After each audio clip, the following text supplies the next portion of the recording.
especially my crew, you are very much appreciated. Very much appreciated in everything that you do, because you have the hardest job that we have ever done in county government. So, without further ado, I'm going to turn it back over to Connie and the twins, Arnold and Danny. Anthony and Bill. I apologize. I know who I am. I'm going to let Anthony introduce his folks for the panel. Please ask a lot of questions and network. Thank you. Hey guys, so thank you guys for coming back. Let's get that out of the way first. That means the first part went well, I hope. So this is the fun part. So this is the interactive part, guys. So this is what I do is so let me just tell you something real quick before we introduce the panel. Is the reason why we know what we know is because of the questions that were asked of us.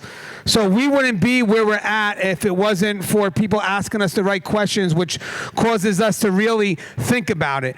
And we will make an effort, trust me, we do, to answer every question, and we are very much detailed in those answers because we all believe same thing as I said, is it's not the what or the how, but rather the why.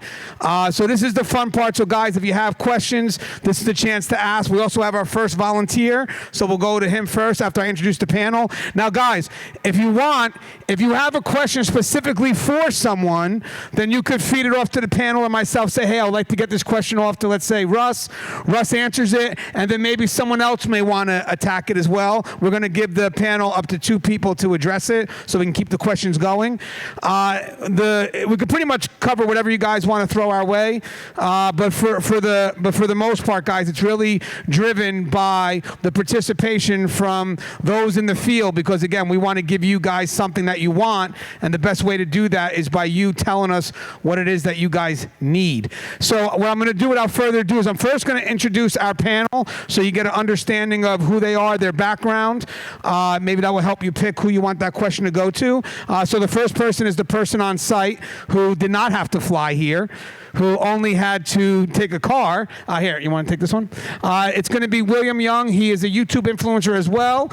He has a channel called Just Corrections. He has 2 books on the market, and he'll share a little bit about that, but they're called When Home Becomes a Housing Unit and The Nothing That Never Happened. They're books that are based on his experience dealing with mental health issues as a CO, and he is also works for the county, and he is a correctional officer or jail deputy. Corporal. Whoa. Corporal. A corporal. So, Will, you mind introducing yourself? Test. Yeah, I'm everything he just said I was. And I don't know. I might be Danny DeVito, though, in Twins. Have you guys seen Twins? No?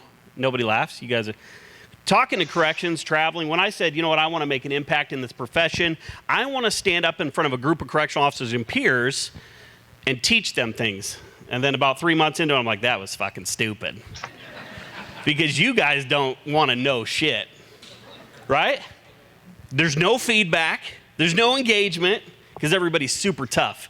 I could smell it just coming off you guys. But just real quick, I work for Douglas County Department of Corrections, Omaha, Nebraska. I've been there 16 years and some change. I've worked everywhere inside there. And about a couple of years ago, I was in a funk. I was depressed. And I have my bouts of depression every other year, it seems like, or whatever. Like, why didn't I listen to my high school counselor? Whatever. And but I couldn't pull out of this one, and that was a little scary. And so I started researching correctional officer fatigue, burnout, correctional officer suicide, and I was like, holy crap! First of all, 2 things. Number one is it's a big problem in our profession. Job satisfaction, the negative side effects of working, of putting your body and your mind through this profession is terrible. And the other thing is there's nothing out there for us. All right, everybody lines up to talk to police officers and firefighters, and they're tripping over themselves. But when you mention corrections, people say, well, you're just corrections. And that's kind of why the name of the channel came up. So I started writing articles. After I learned out how fucked up I was because of the profession, I started writing articles about it, which turned into books, which turned into I got hooked up. My dream in life was to meet this guy, and it happened today. So you guys are living my dream with me. It's awesome. But I started a YouTube channel, just like him. It's about reaching out to you guys and saying, hey, you're not the only one with this question. You're not the only one with this problem. Let's do this together, because what happens to one of us happens to all of us. And that's what it's all about. It's not about him or Connie or these guys up here. It's not about us. It's about what we can do together, right? That's what Tier Talk is founded on. It's your voice. He wants to give us, correctional officers, this room, a platform so people will give you the respect and the recognition that you deserve. So, I love that, what you said, though. That was on point. And now I got your thing, the title, Just Corrections. Good point. And by the way, it's obviously an honor meeting you as well. Okay, so the next person I want to introduce you now. We've been riding this out the longest. Russ is my original road dog. He's part, well, he'll introduce himself a little bit, but I just want to give you a little bit of what I know is that he is someone that is so dedicated to his profession. He has many years in, but he's long since retired, and he's still active in the community. He's built up some Facebook pages that offer online mentoring for free. But let me just have Russ. Go ahead, Russ, introduce yourself. Hey everyone, my name is Russ Hamilton. I started my career with California Department of Corrections way back in 1989 at San Quentin State Prison. Eventually I went on to promote at another CDCR facility called SCC. And then, after I rounded up to about 27 years worth of activity there, I decided it was time to retire. But I only retired for a few short months, and I went back to work for the county here as a senior correctional juvenile officer, because we had a real need in this county, because we started a brand new facility, a brand new department, and no one within the probation department had any real experience with, safety and security concerns like that. So I stepped forward doing that for a few years. And then I got to another point where I was ready to retire, and I spent a little time living out in Pennsylvania, but then I came back here. Now I work for a company that does private reentry and rehabilitation for the same probation department that I worked for before. And you know what? It's just a pleasure to be here. I also run a concern on Facebook called Keepers of Chaos, in which I just try and help out correctional officers or any corrections professionals that, just need some guidance, or they want to learn more, or they want to train more. And, it's just been an honor to be able to bring that to people, because sometimes we have a real void in corrections with regards to, knowledge, training, and information. And guys, mind you, Keepers of Chaos is KAOS. So if you're a member on Facebook, it's a private group. You have to work in the profession, civilians and custody, and it's a group that's actually, guys, you post up a question, and you just got multiple perspectives helping people navigate their way through what is obviously a very tough yet very honorable profession. All right, so I also have, so everybody has a mentor. I don't know if you can hear me. Everybody has a mentor. So Gary Cornelius knows who's being interviewed. Yeah. So a while ago, guys, before I even started about doing this, Gary Cornelius was a pioneer for me. He already had books on the market, one of them called Art of the Con, amongst other books, Stress Management, guides on how to be a correctional officer working in corrections. So once I saw that he was able to do it, and then I started to get the itch, and by the way, he was already established, I wasn't. Guys, I have no filter. I'll call you at 2 in the morning. It's just, I don't know why I do that, but I do, and I expect you to answer me, which is weird because I shouldn't, but he did. He has been a good friend to me. He's been constantly supportive, and it really is my honor to introduce my mentor, Gary Cornelius out of Virginia. Gary, can you introduce yourself? Hello, everybody. Can everybody hear me okay? Everybody can hear me all right? Okay, great. My name's Gary F. Cornelius. I retired from the Fairfax County Sheriff's Office Adult Detention Center. After a short stint as a police officer, I joined the Sheriff's Office in 1978 and retired in 2005. And once it gets in your blood, it's in your blood. So when I retired, I started freelance instruction and writing, and very kind of Anthony to introduce me. I have great respect for you all. I planned to be there, but O'Hare Airport and United Airlines had other plans. So I'm glad to be here. by Zoom. As Anthony mentioned, I do a lot of correctional training and writing. And the reason is that I admire all of you for going inside a building. This is why I tell my classes, you go inside a building where the people don't want to be there, and they work against you every shift, every minute of every workday. And it takes a special person to do that. And so I really admire the corrections field and the police field, anybody that puts on a badge. I do have a couple blogs online. I don't know if you've seen them. If you go to Corrections One, I have one talks about training. And if you go to corrections.com, the Corrections Connection, I have one called Tales from the Local Jail. Probably the book that I'm most known for and had a lot of fun to write was Art of the Con, which is in its second edition from the American Correctional Association. My latest book was The Correctional Officer, A Practical Guide, third edition from Carolina Academic Press. And they just told me they want a fourth edition, I think, down the road. So, but I do a lot of writing, a lot of training in Virginia, but or anywhere that needs me. But I'm really glad to be here. And I want to thank not only the association, but Maria Hatfield and Anthony and the members of the panel. So we will have a good panel discussion. My thing about training is no matter where you go, if it's a classroom, seminar, conference, if you walk out of that knowing more than when you walked in, then this time is well spent. Thank you. Thank you, Gary.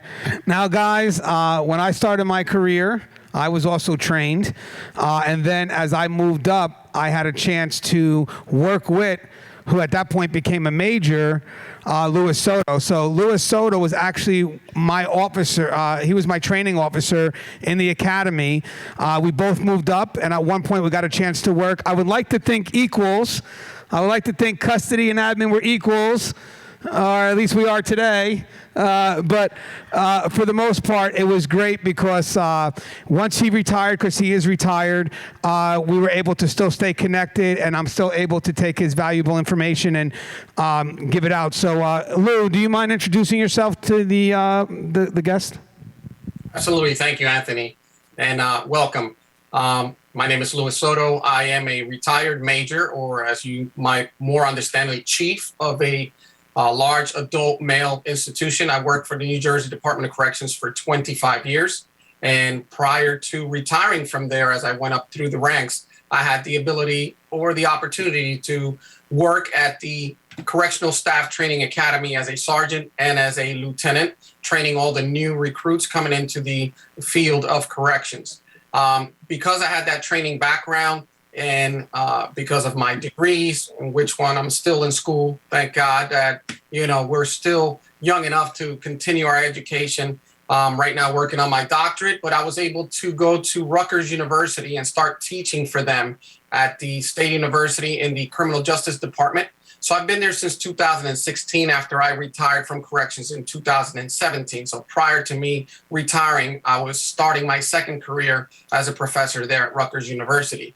And I'm also working in the private sector. I went from having to be a corrections officer, work my way up all the way to being a major, to now working on the other side of the fence in the reentry program. So I work for a private entity, which deals in more the reentry process. And I'm their regional safety manager. So I get to go and travel throughout the United States, looking at facilities and give them pointers on security matters, as well as fire, safety, and any other regulation that deals with OSHA. So I've been enjoying doing that for the past 3 years and being on the other side of the fence and still working with, we call them residents, and allowing them to hopefully reintegrate into society. So I'm happy to be here and answer any questions. So let's get to this. I know Gary's going to introduce himself next.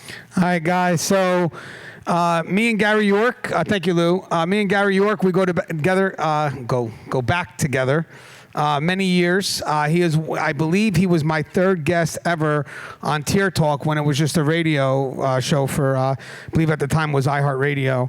I was very nervous having him on because I knew having him on could be controversial because he is an inspector general, or he's an inspector, sorry, for the state of Florida. Now he's retired, but for some, they would be the internal affairs unit, the professional standards unit.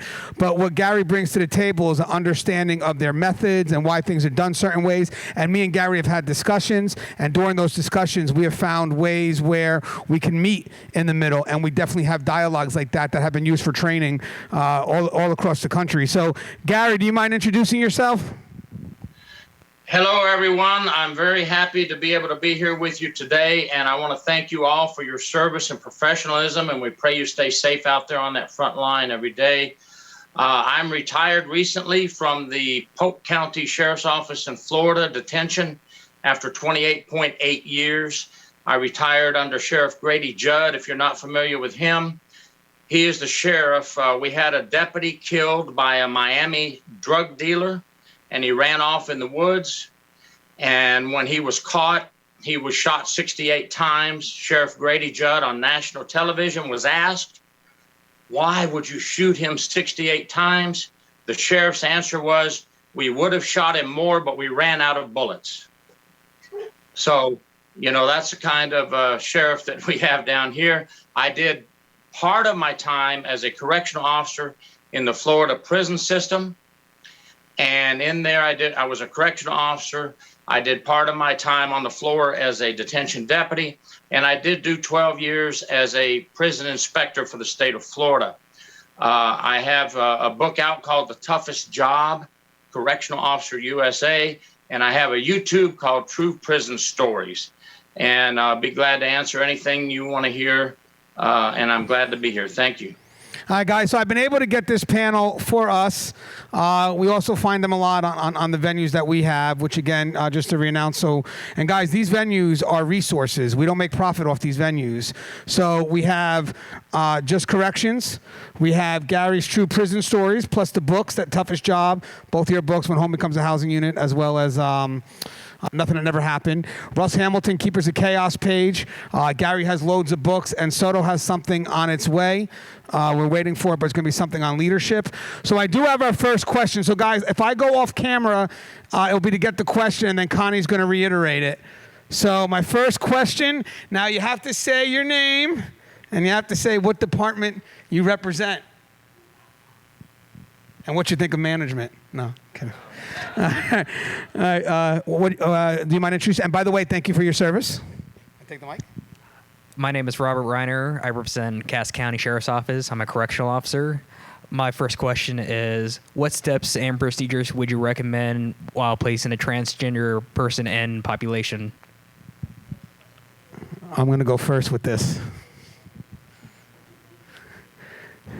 Wait. Okay, I'm going to go first with this. And then any one of you, well, let me go first. Okay, so obviously that is a very good question, right? So technically, transgender population's tough because we're always concerned about the universal wolf, right? The person that's pretending, and unfortunately here, that could jeopardize the safety of, let's say eventually they're looking to place the transgender into a female facility. Now, the funny thing is, guys, is you're gonna see more attention on the male becoming a female, so a transgender male, a transgender female, only because in a male facility, that's where they're considered more vulnerable. Where on the opposite end of it, a female becoming a male, they're still not going to be vulnerable in a female facility. So a lot of the attention right now is dealing with the housing that relates to males becoming females. Now, with that said, what the system that I think best works is, first off, it's going to be complicated because it's very hard to disprove that they are a transgender. In some cases here, their self-declaration can supersede mental health diagnosis. So, and we have to be careful of that because a lot of them will be represented.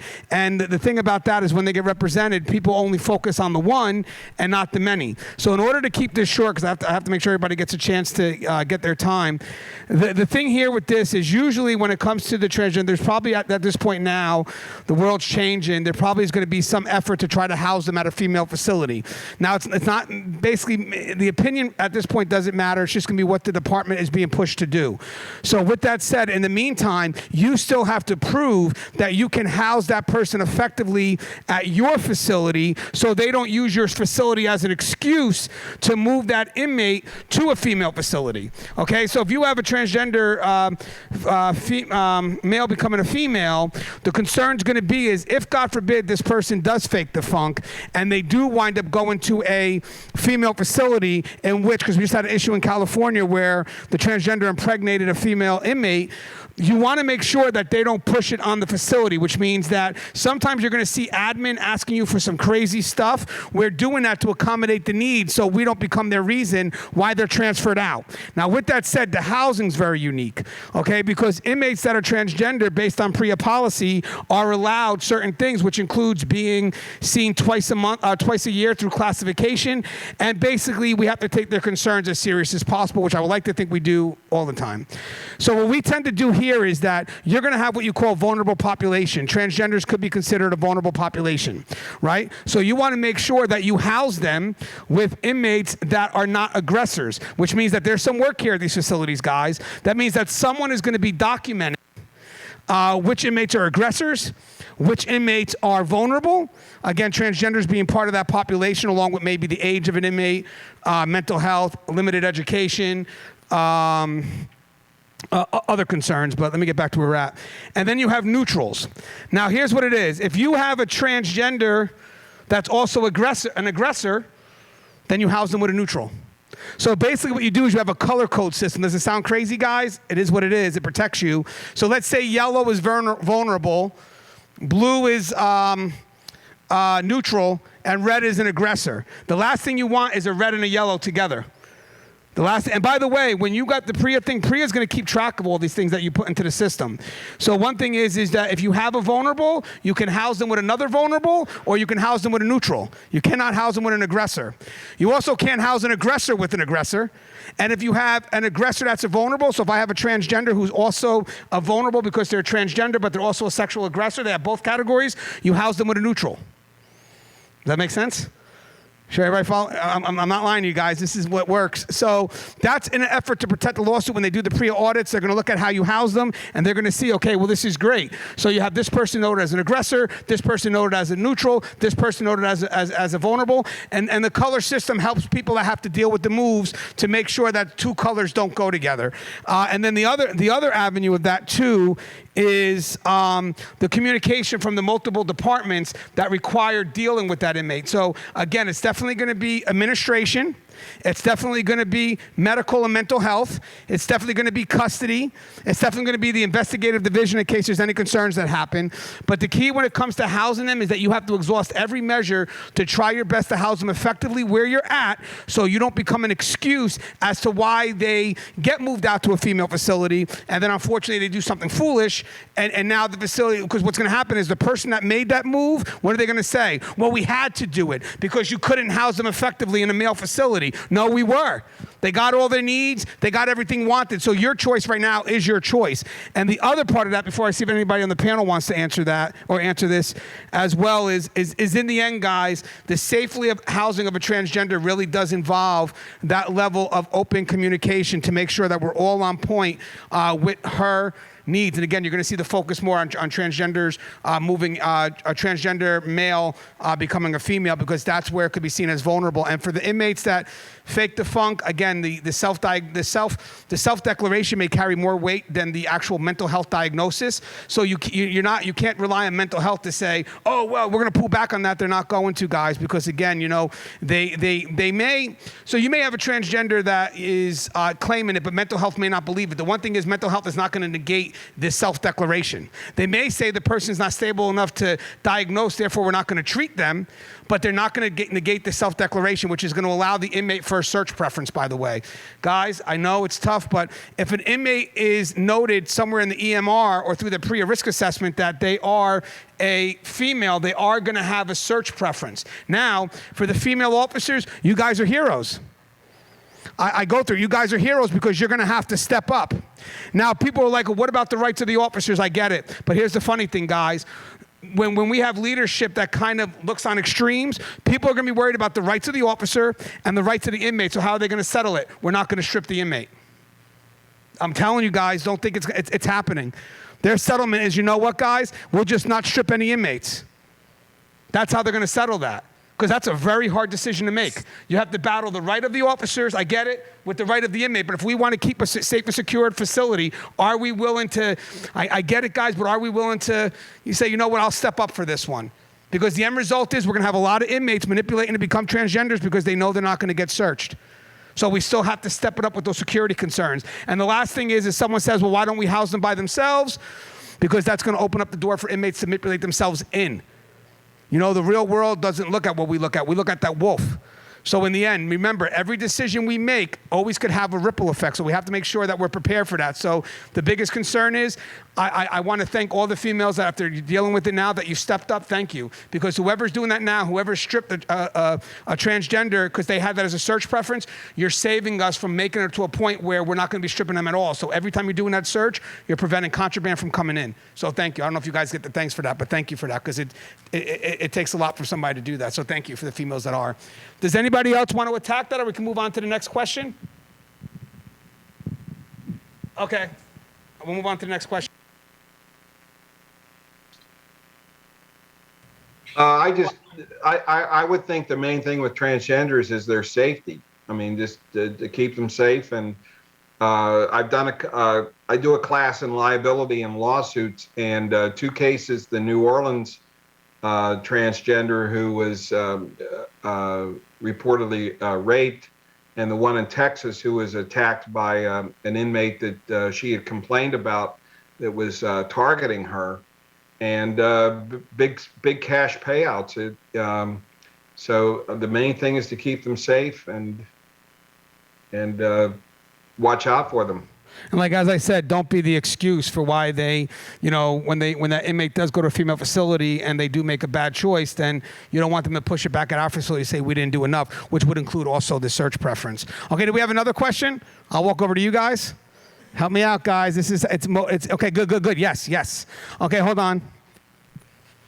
And you could direct it to anyone you want on the panel, or I could just assign it. And I appreciate you. Thank you for your service. My name's Cindy Cappy, and I'm with the Dixon County Sheriff's Office in Ponca, Nebraska. The big thing for me is we're a small facility, a real small jail. We come from rural areas. How do I train the new jailers to not cross that line between family members, neighbors, kids' best friends that are now incarcerated that's going to affect them when they walk out of the facility? By the way, that's a great question. So I'm going to catch this on the tail end. I'm going to go ahead and see who wants this one first from the panel. And believe it or not, that's a concern that does come up a lot for those that work in the smaller jail because of the interactions that they can have and how to keep that boundary. So who wants to start on that if you'd like? All right, so I'm going to pick 2 ahead of time. So Gary, and who else wants to be the second one? I'll do.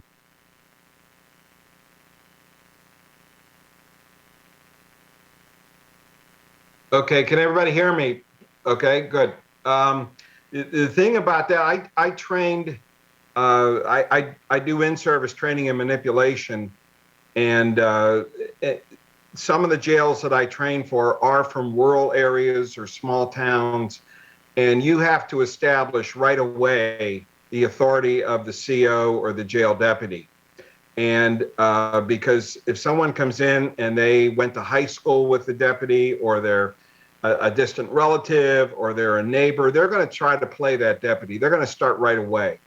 And you have to drive it home that, hey, I'm a jail officer and you are an inmate, and that's it. There's a line I will not cross. Don't ask me.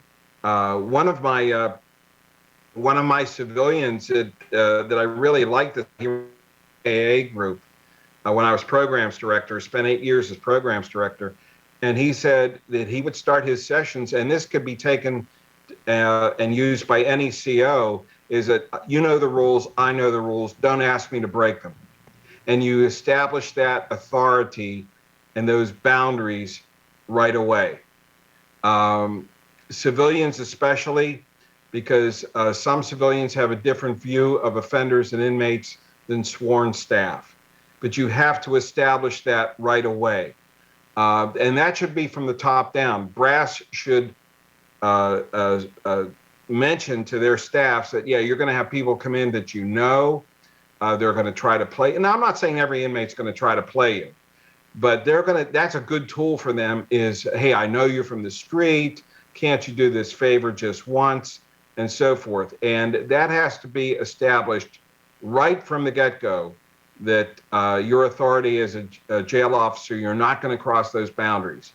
Because if you do a little bit, and you know you're all veterans, and if you do a favor or bend the rules, they're going to open that door. They're going to try to open that door further and further and further. I want to add one more thing just to compliment.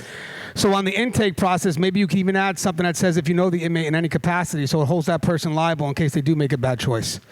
One of the things here is most of the time they could always say we didn't know. Well, nope, you should have wrote documentation at that moment. This is not something for you to be discovered later on. So I would put a little thing during intake because you're such a small facility. Do you know who that inmate is? And then that puts the liability on them. So if it was discovered later, you got them. Because at the end of the day, guys, I'm not out to get people in trouble. But if we want to keep a secured and safe facility, that's a boundary that we have to have zero tolerance for. And you know, again, you have to be unforgiving because if you don't set the temperature on that correct, it opens up the doors and the inmates see it. So I believe Russ wanted to attack that as well. Go ahead, Russ. All right. You want me to go, Anthony? Yeah. Okay. So, you know, a lot of times within these, especially these, you know, small confines of small facilities, there isn't a whole lot of things that you can do. You can't, you know, simply, you know, transfer the inmate out or whatever. So what you really have to focus on is you have to focus on the process of actually, you know, having these two people, you know, have as little to do with each other as possible. That may have something to do with the shift. It may have something to do with the physical location. But other than that, you want to give that officer the opportunity to have that minimal contact. You know, it's interesting. I just ran in this in today, even though I'm no longer in an incarceration facility, with a guy that I worked with as an officer, and we had, you know, lots of years together. We had lots of riots that we helped put down together, and yet he had managed to end up in prison, and he managed to end up in this reentry facility that I help with, that I actually, you know, have a caseload with. And so, you know, it was incumbent upon me to understand what my position is and to understand, you know, how he's going to integrate into what I'm doing, which is basically nothing. I write that memo. I make sure that everyone knows that him and I do have a history together, and I try and put things in that manner. The thing that you really want to concentrate on doing, though, is have that process. Have some paperwork for your people to fill out.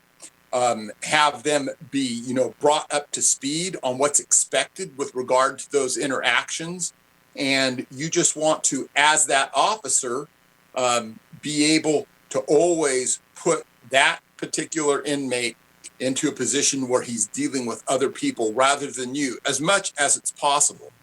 And those people that are supervising that officer, those people that are also the peers, should also be brought into that loop in a way so that they know that they should be the ones taking the primary lead with regards to handling this individual. You know, you can't underestimate the amount of, you know, of training that needs to be done in order to assure these things.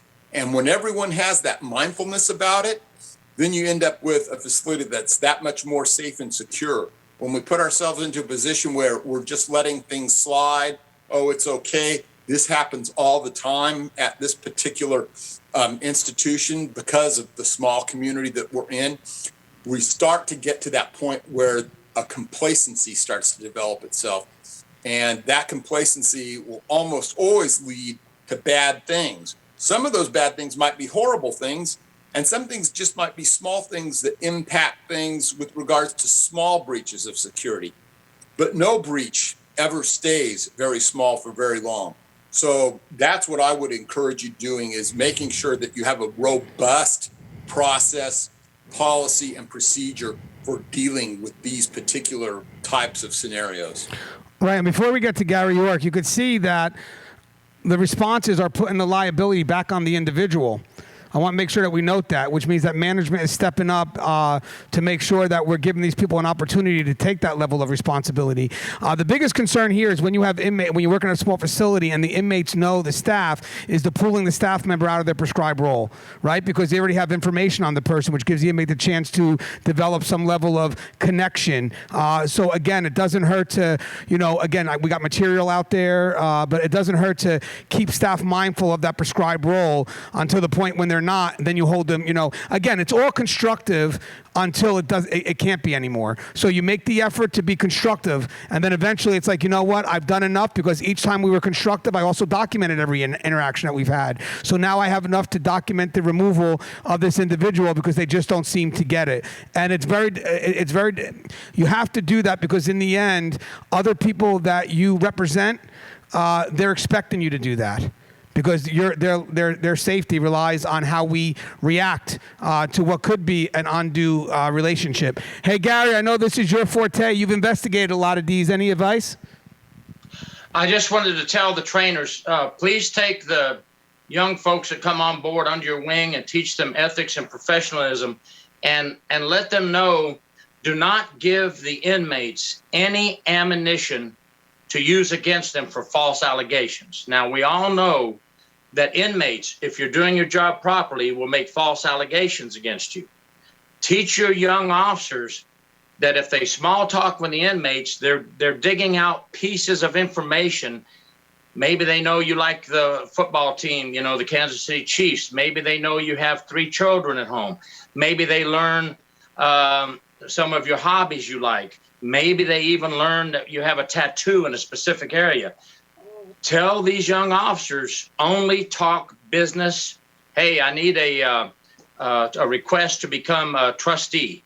You give them their slip to become a trustee. You can talk to them about that, but don't give them information they'll use against you later, because later on you may bust them for contraband, and then they'll make a false allegation saying, well, that officer told me this or that officer told me they have a tattoo right here under their shirt, and describe the tattoo. False allegations are abundant in the jail and prison system. Don't give the inmates any ammunition. That's the best thing I could tell you, to use against you. And they will do false allegations. One thing, Anthony didn't hear me. I wanted to get one quick thing in. On the transgender inmates, sometimes court orders put us between a rock and a hard place. Judges are giving court orders that this male inmate with his male genitalia will be placed with the female inmates. It makes our life hard. California jail right now, this month, is having an investigation of 7 female inmates alleging they were raped by a transgender identifying as a female, but it's a male. And one of the females is pregnant. I just wanted to throw in there that sometimes the court system does not help us out very much for these transgender inmates. Right, and guys, that kind of touches on the fact that's why we want to do whatever we can at our facilities to make sure we don't become that excuse. I want to touch on something else that Gary said. He said the word trustee.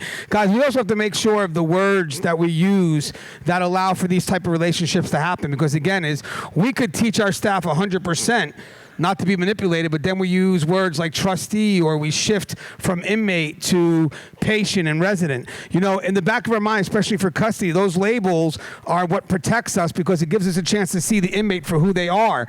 And as custody, we have to have that in the back of our mind at all times, because if that shifts, it opens up the door to these personal connections. Because if I don't see you as an inmate, then I may not see you. I may not see myself in the role that I need to be in.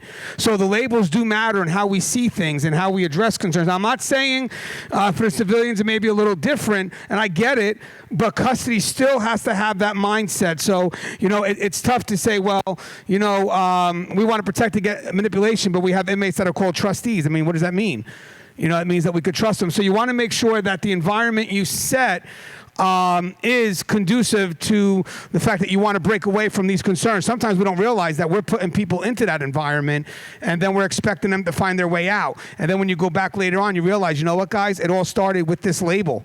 As superficial as that may seem, it carries weight because it says we're open to trust. Okay, who has another question? I saw there was multiple questions on this side, so why did give me something, guys. I'm looking. Come on, guys. I mean, we could talk all day, but it's supposed to be driven, so I'll just, come on, someone's got to have one question. If not, we'll go to our standard usual topics. Guys, anything you want. We got leadership, manipulation, let's see, working with civilians. Guys, you don't have any ask Cussy, any questions towards medical? You know, anything you want to know about medical, or, you know, just something that, if not, we'll go right in, because we're going to, okay, so here's our automatic default topics. I'm going to give this over to Will first. Oh, we got one. Champion. Man, thank God we are friends on Facebook, because you saw me drowning. And like all COs, I was getting ready to call a code. But you knew you had my back, man. So, man, I was getting ready to go to my default. What do you got? I'm Eddie Champion. I work for the Hall County Department of Corrections in Grand Island. With everything that's gone on in the last year and a half, COVID and all that, short staffing, morale dropping nationwide, what do you think officers and administration can do to help that? Okay, that's a great question, by the way. I actually know who that can go to. So there's a couple of things I want to do. First, I want to get a higher level perspective. I also want to get a front line, because believe it or not, guys, part of this dialogue is also understanding what management is also dealing with. So yes, we put a lot of pressure on management, but we may not understand the pressures that they're under. So I think what I'm going to do first is I'm going to start with the front line perspective in regards to how do we translate our concerns, but also understand the perspective of management. And then I'm going to cross into Soto, and I also think Connie has something, and then I'll wrap. I can close off that question. So again, just simple question. You know, it's about dealing with the morale. Let them go home. Hello? Switch. Can you hear me? Let them go home, right? Here's nationwide, facilities understaffed, officers are drowning, and so it's not from a frontline perspective, and that's what I'm going to give you, because I still walk through the day room. It's nice, and I understand, I work with administration, I understand that there's things going on. We're playing a long game, and really you're trying to show the staff that you appreciate them, and I get that, right? But if I'm missing my daughter's basketball game for the third time because we don't have staff, I don't give a shit about your free pizza, right? I don't care about the gingerbread house contest that you're doing, which we did, by the way. It was super fun, okay? But a lot of people, here's the thing. Can I be crass? Can I be crass? I don't want to say it. Management can come in, give you $100, perform something on you, and we still wouldn't give a shit. We'd wonder what the motivation was. We'd wonder why it's coming from. And then we'd be like, whoa, oh, it's nice to see you. We haven't seen you in months, right? That's how we feel. Now, I know that that's not what's happening, right? But when you're drowning, which is what we are as correctional officers right now, and I know management loses sleep, I know supervisors are working crazy, everybody's working, right? But when your personal life is affected by this career, you don't care about anything else, right? And your focus is to put your head down and to get to your weekend, because they can't order me on my weekend. That's it, right? Well, what does that do for morale? Well, I don't care if this guy's having a bad day, because I'm having a bad day too. It's his Friday, fuck him, right? I still got 3 more days to go, right? And he's new, so fuck him twice. So that's a terrible, terrible thing for morale, because corrections is a team sport, right? I can't do this job without you guys. But right now, with all the stress and with all the different things coming in, the long hour, I mean, can you guys get mandated? Yeah, okay, right. I can be mandated a minute before I leave, okay? So the majority of my, think about this, as a correctional officer that works at a 1,500-bed facility, okay? My biggest stress every night is, do I get to leave on time? And I think about that the entirety of my shift. That's crazy. Oh, I'm also counting the cleaning bottles. I'm also making sure this guy doesn't hang himself, this person doesn't rape this person. But in the back of my head, I just want to go home. And I don't know if I'm going to be able to. How good do you feel on your Fridays when you know tomorrow you don't have to smell the place? pretty fucking good, right? No, we love it. We love being at work. So what do? Okay, be honest with them, right? Be visible to them, right? And like Anthony talked about earlier, top up, because I can try to be as positive as I want with my staff all day long, with my coworkers. They don't want to hear it, right? 20 minutes into shift, they're pissed that I'm happy, right? Because it's my Friday, and they're saying fuck me, right? And then what happens when you get a group of officers who love each other, but they're angry because they also love their family, right? So you come around and you hit the floors more than once or twice every 6 months, right? You don't deny an officer a vacation day and then post pictures on Facebook because you went on vacation, right? It's going to take a long, long time because this culture right now it's cancerous.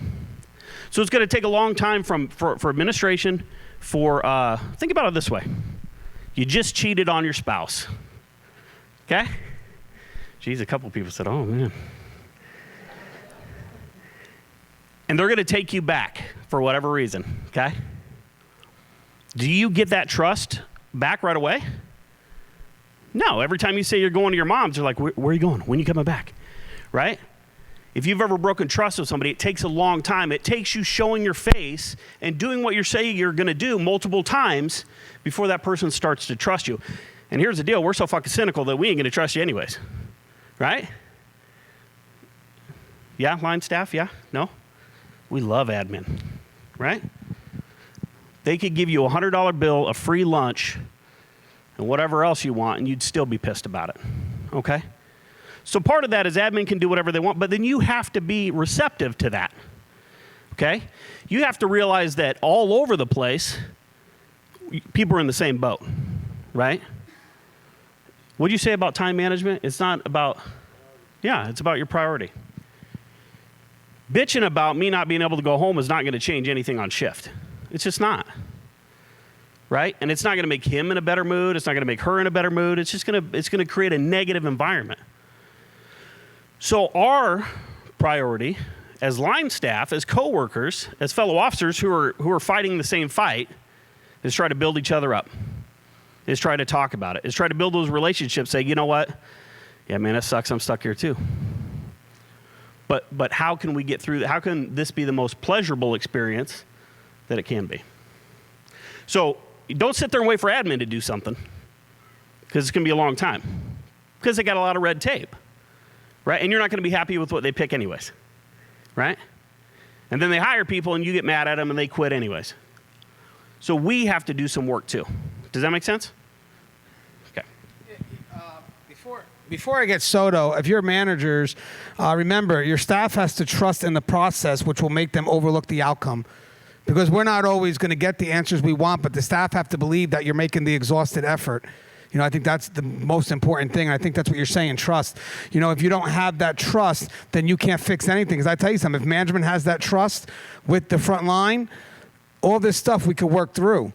But they have to know that management is exhausting every effort. So we have to build the trust in the process. So even though we don't get the outcome we want, frontline looks back at management and says, we know you at least made the effort. Because most of the time it's just, are you at least saying something? You know, are you at least saying something? So building trust in the process is very key for these troubled times that we're going through. Because again, we don't really get the outcome we want, but do we believe you're making the attempt? Yes, then I'll roll with you. I'll roll with you as far as we got to go. But again, if you're not making the attempt, and the other thing is the higher level, you got to give those middle management some wins. Because if you disenfranchise middle management, then they stop making the attempt. And then, unfortunately, you lose the ship. Retired Major Luis Soto, can you help me out with this one? Absolutely. I just want to let the management know, right? Middle management or upper management know.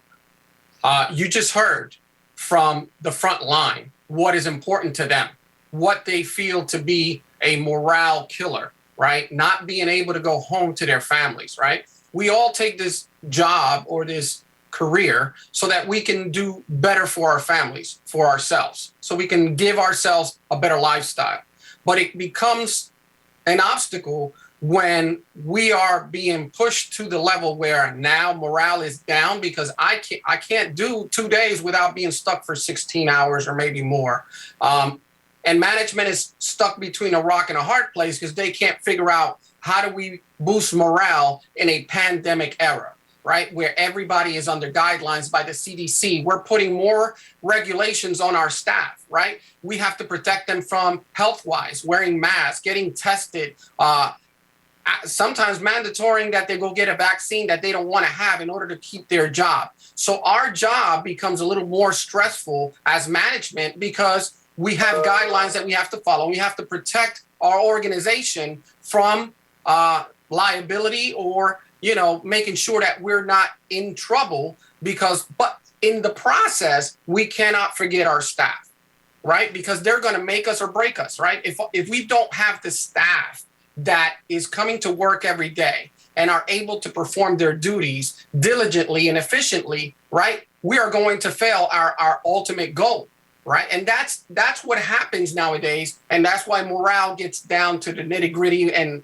basically people are like, why am I doing this job? So what do we do? And we just heard from Mr. Young a couple of things that can help, right?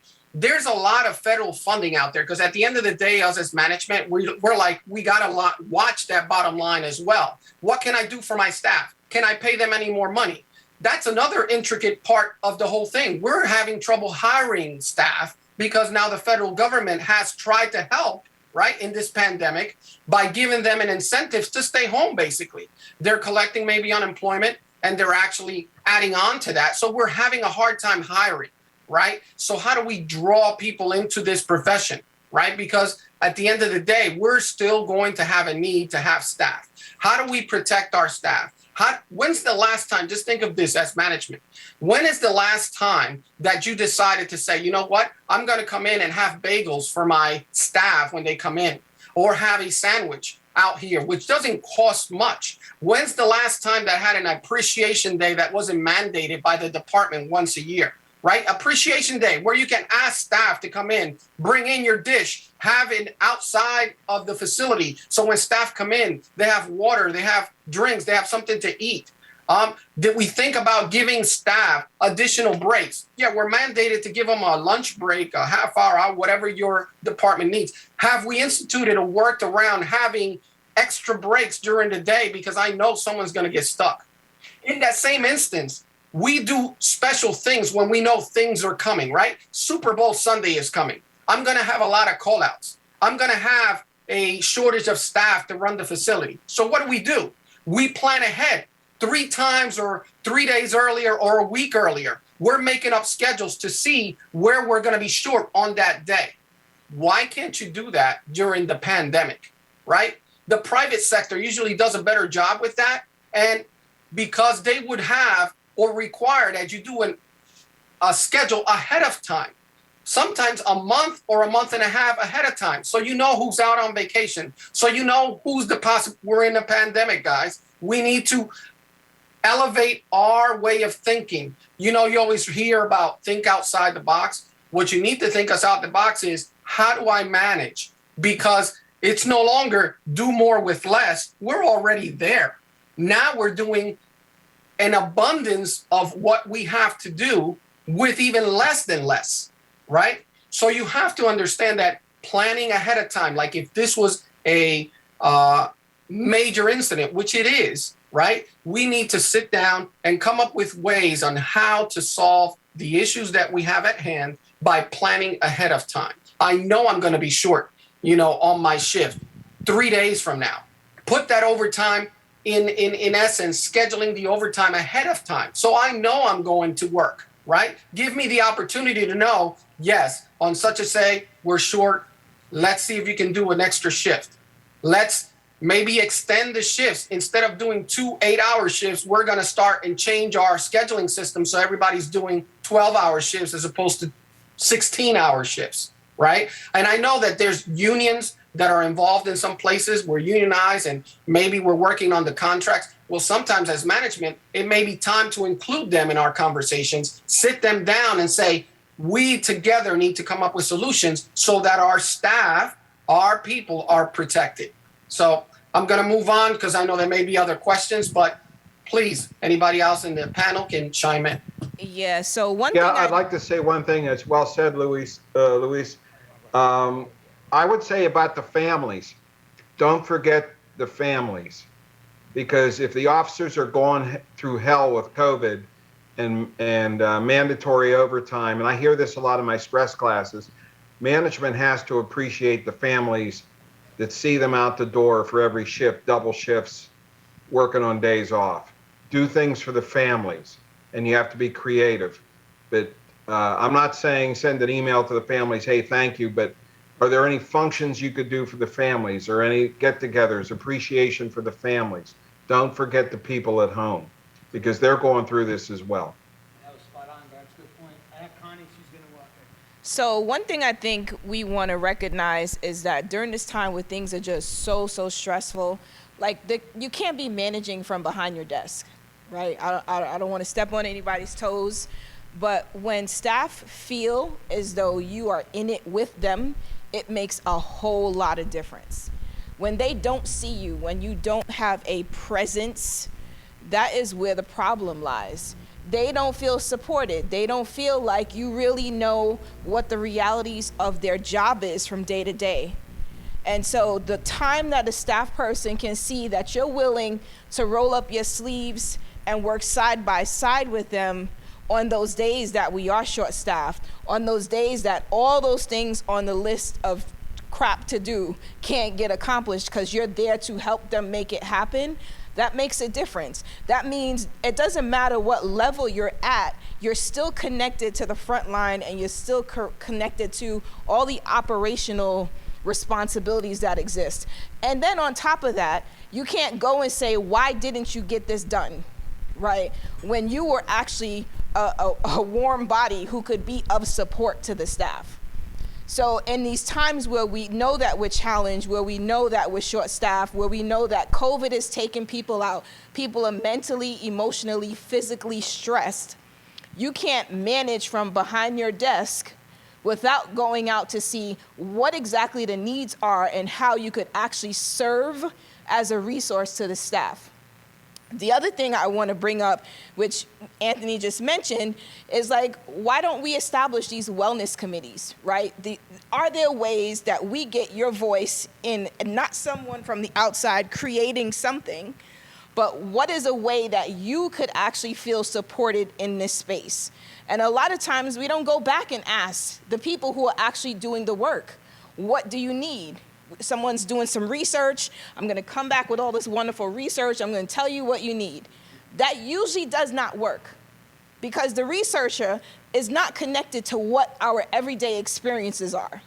And there leaves all these gaps in ways that we're still not feeling supported, in ways that we're still feeling stressed and we're still feeling overworked, and our families are still pissed at us that we're still going back tomorrow, right? Because we are committed. We know that if we call out that our brother or our sister is still going to be stressed because we've left them now with double the duty, right? So in this time, in this space where we know that it's a stressful time, as managers, as leadership, we need to step from behind the desk. We need to be present. We need to be walking the floors. We need to be in the units, and we need to be providing support in areas where we can actually just say, so what do you need today?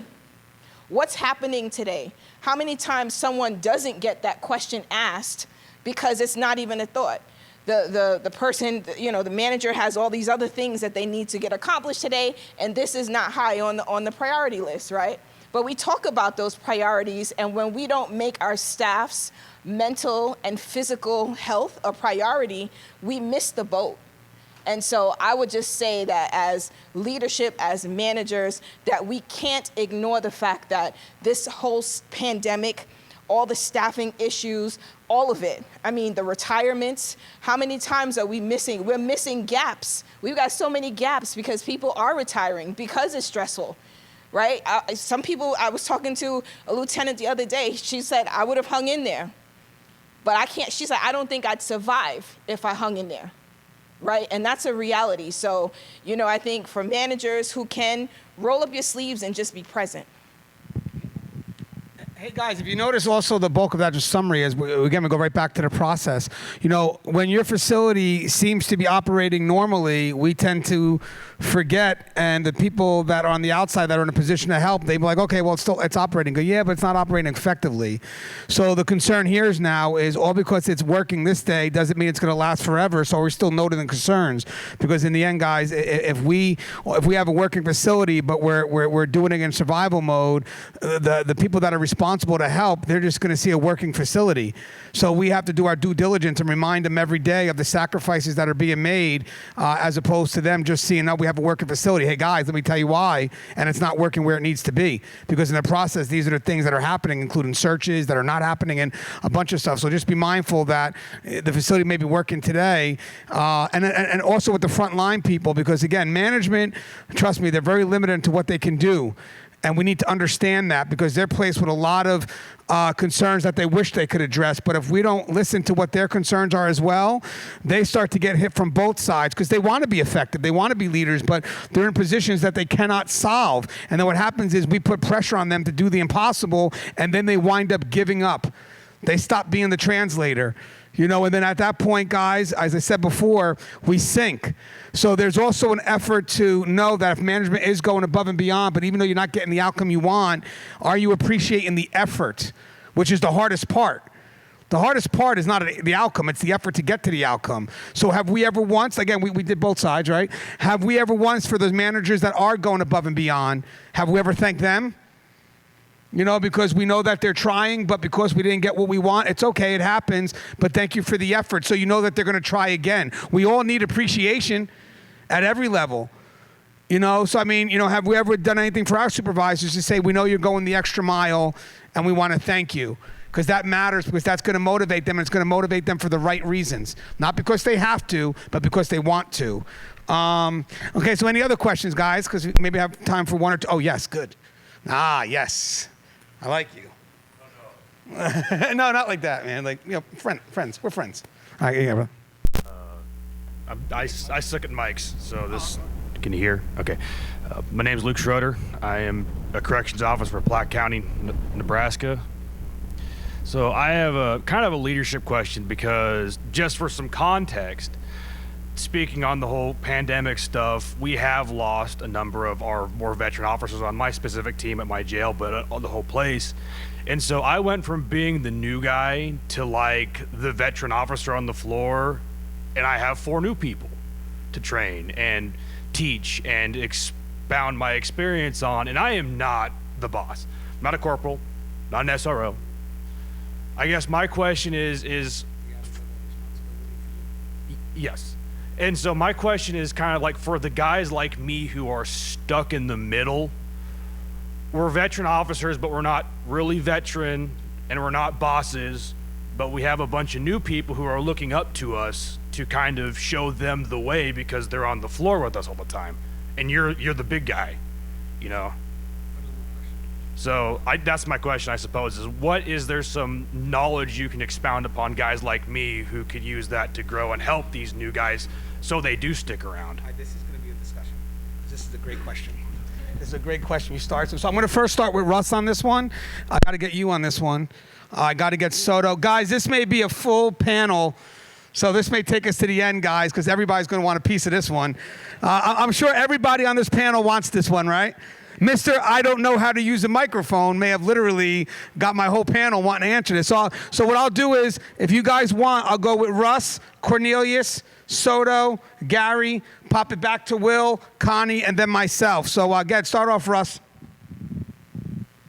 All right. So, yeah, that's a great question, because, you know, it's not easy for someone who, you know, doesn't have that depth of experience to draw on these things that they need to pass on. So what that person needs to do is they really need to dig deep within themselves to look and find the answers. They already know that a lot of those answers are not within themselves. I think in this situation, in this hypothetical that we're given.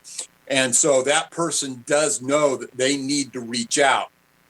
One of the great things that we have going for us that we didn't have back when I started and back when everyone else here in this panel started was the social media. enterprise. Social media allows people without as much experience to reach out and try and pick the brains. That's the one thing I get all the time, whether it's from a leadership position or just from peer to peer, what can I do when I'm starting out in this profession? And I tell them the thing that you always do is you find the subject matter experts, you pick their brains, and then you become a subject matter expert in as many things as you possibly can.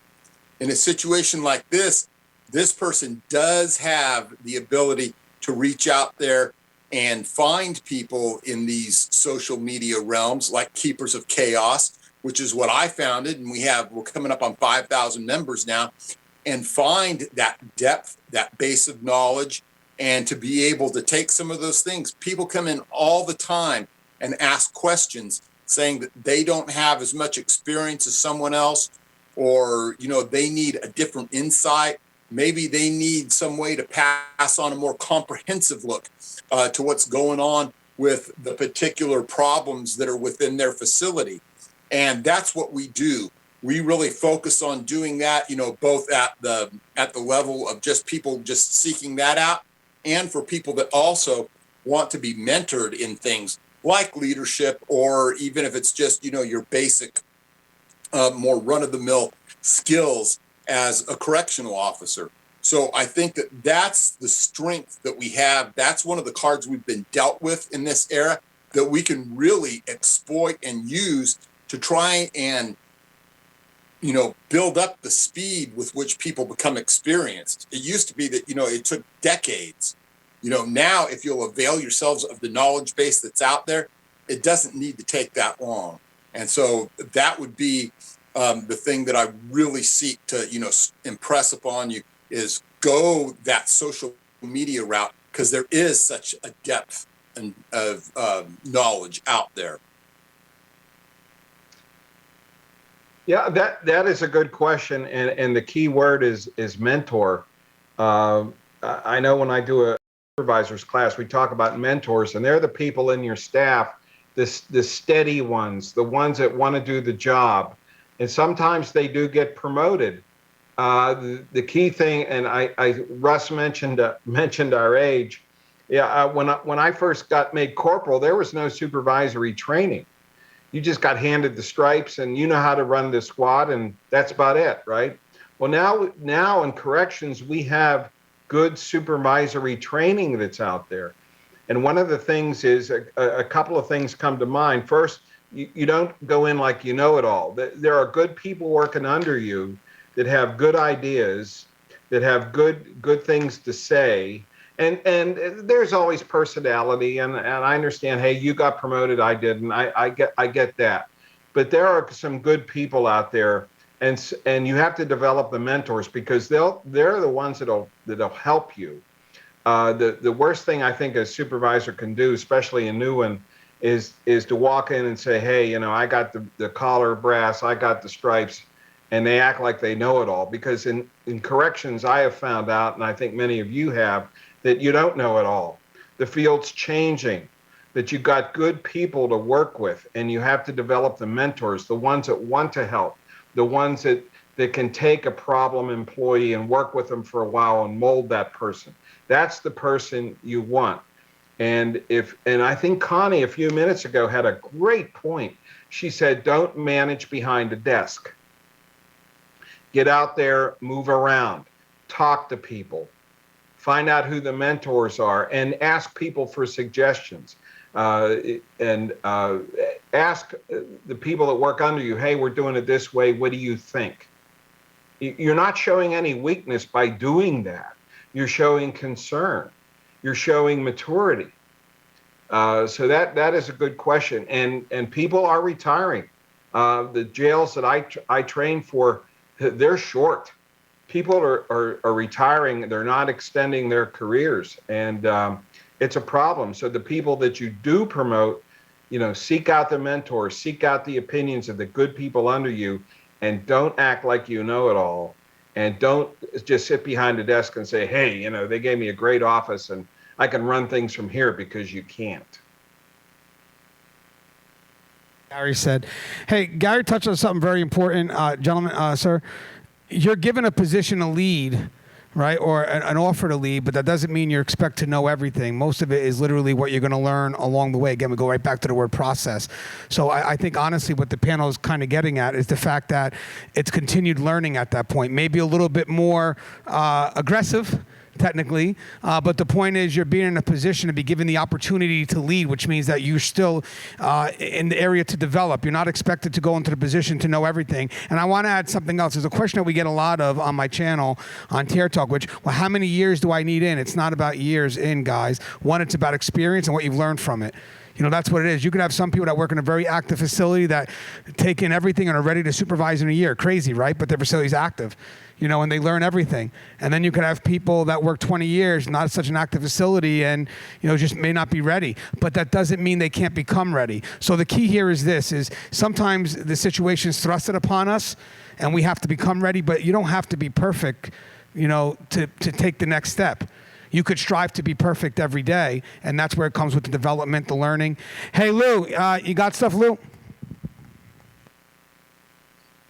Yeah, absolutely. I got you.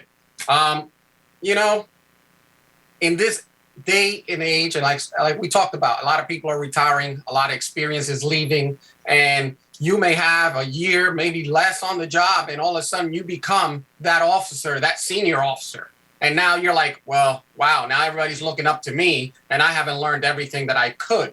So I love corrections. And the reason I love corrections is because just think about every situation that you can think of that can happen in corrections, right?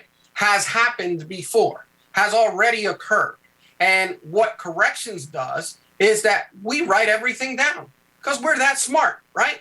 If we have an incident and something happens, and we take care of that incident, we write it down. It becomes sometimes policy, post orders, procedures, standard operating procedures. Those things are there as a guideline for us to do our job. So if I were the officer who I know for a fact I'm missing a couple of things, I've never been on a cell extraction, I've never worked inside of a tower, I've never taken a trip out. You know, even without doing those things and having the experience of having gone through them, I know I can read. I know that I'm allowed to have that on my post wherever I'm at and read upon those policies and procedures because those are the rules of the game. And if I know the rules of the game, right, I feel confident. I feel like I know what to do.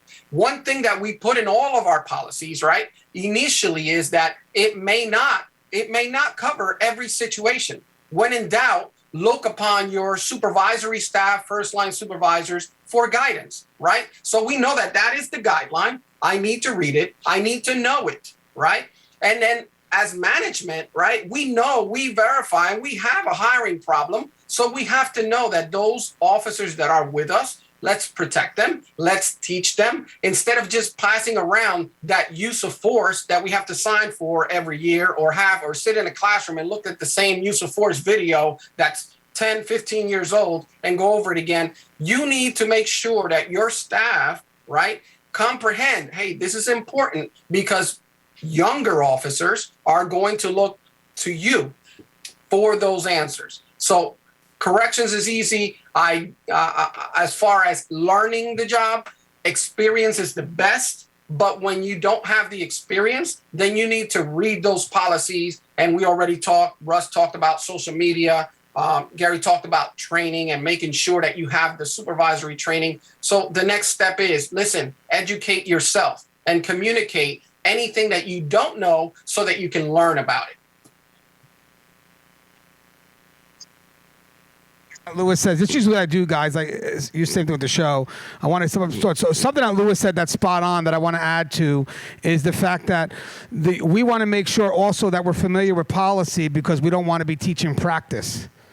That makes any sense. Practice could lead, usually practice is built on convenience, which could lead to complacency. Answers, we've always done it this way. So if you're given that position and obviously you have to take it, it forces you to step up and invest. And that's where, again, obviously these opportunities like the resources that were mentioned. But I want to make sure, just want to kind of reiterate what Soto said is that we do want to invest in teaching the right thing because believe it or not, guys, practice for an officer that has 20 years may not work for an officer that has 1 year in. You know, we have to be able to make sure of that, because there's a lot of practices that we may think is good because we've been doing it for 20 years, but we forget about all the experience that brought us to that point. Go ahead, York. Yes, sir. That is a great question. And with every question that we're talking about today, there's a problem, right? And when we have a problem, we want a solution. Now, I cannot take credit for what I'm about to say, but I'm going to ask the manager sitting out there, if you want to contact either one of these two people here in Florida, please contact them and they'll be glad to talk to you. How do we work with staff shortage, and how do we keep our experienced officers? This past Saturday, I spoke with Secretary of Corrections in Florida, Mark Inch, who is working on a program to try to help staff shortage and keep some experience. He is working on a 10-hour-a-week program, 40 hours a month, where retired officers come back and work for him. And he actually has a list of people ready to go. And he's asked me and my wife to come back as well. We're both retired from Florida Corrections. There are people that get out and never want to come back. They don't want to see it anymore. But we have people like this panel and you sitting out here who want to make corrections better. Now, when they're there that week for 10 hours, the rookies, the inexperienced officers can get in their ear and get all the info they want. They can also use these experienced officers that 10 hours a week and have them teach training classes. And so what are you doing here? You're helping with the staff shortage a little bit, and you're getting that experienced officer back into your institution where people can bounce questions off of that person. Sheriff Grady Judd uses retired deputies to come back one day a week to work in the jail, to work the road, to work in the courthouse. You managers out there in Nebraska, get a hold of him. You can tell him my name. Both these gentlemen will talk to you and tell you about how they're using retired, experienced officers once a week. Get them back in there. And when you have them in there that one day a week, get all you rookies or anybody. Hey, I have to ask questions. 28.8 years, and I don't know everything. As Gary Cornelius said, this job changes almost daily, it seems like. I have to ask questions, and I've only been retired 2.5 years. So I can't take credit for those programs, but there's two names I threw out there if your managers want to get a hold of them, and maybe that program will help you get some experience back in there once a week. Well, they all said it was a good question, but I think it's ridiculous, so I'll just do it anyways. I'm kidding. Here's a beautiful thing about corrections is that you don't have to be a supervisor to be a leader. And because retention is so crazy and the floor is falling out, yeah, as I look around, even as a 16-year guy, all the older people are retiring, and I look around and it's just a revolving door. Like, I don't even know who these people are, right? But I would say all of this is great advice. But number one, what I would say is that you have to be honest with yourself. What are your strengths and what are your weaknesses? I remember I talked to, somebody already said it, but I talked to a guy who was interviewing for a sergeant's position. They do like a panel interview. He goes, what do I tell them? Well, they're going to ask me scenarios. What do I say? And I said, well, tell them you don't know the answer. Well, that's ridiculous. No. You don't know the answer to every scenario, but you're willing to go find it. You know who to ask. You know who to talk about. So know your strengths and weaknesses. Also, your team, the new people that you talked about, know what their strengths and weaknesses are, right? If you have one guy in your team that's a super good communicator because before he worked in a jail, he worked with customer service somewhere, then use him in those situations, right? Leaders fail when they misuse the people underneath them. I mean, that's what it is. Don't expect somebody who's not comfortable talking in front of people, go address a day room full of people that don't want to listen. You know what I mean? So know your team, right? And then the other thing is, you have to figure out, once you know your weaknesses, your team's weaknesses, how can I educate myself, right? Oh, well, you just go over here to your computer program that they tell you have to do your e-learning while you're running the housing in it. Oh, okay, great. You may have to go out and find external training, YouTube channels, books, Facebook groups, whatever, and get that knowledge somewhere else. Because you right now tonight, this is what I focus on as a line staff officer. I can't wait for this program in Florida to go through. I can't wait for new people to be hired. I can't wait for Russ to send me a message about what he used to do. I have to do it right now tonight because the shit's happening right now. So on my off time, I study, I learn, I read. I try to bring as much as I can to the team so we can move forward on that shift. And that's what I'd say. And I think I took one more note here. Yeah, that's what I would, and then I would task all of your people to do that exact same thing, okay?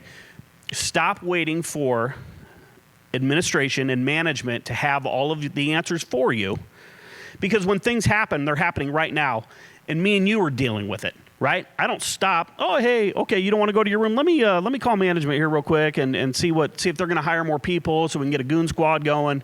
That doesn't happen, right? So promote education, and promote that foundation and let them know, hey, I don't know all the answers, but let's do this together. What happens tonight happens to all of us. And that's what I'd say.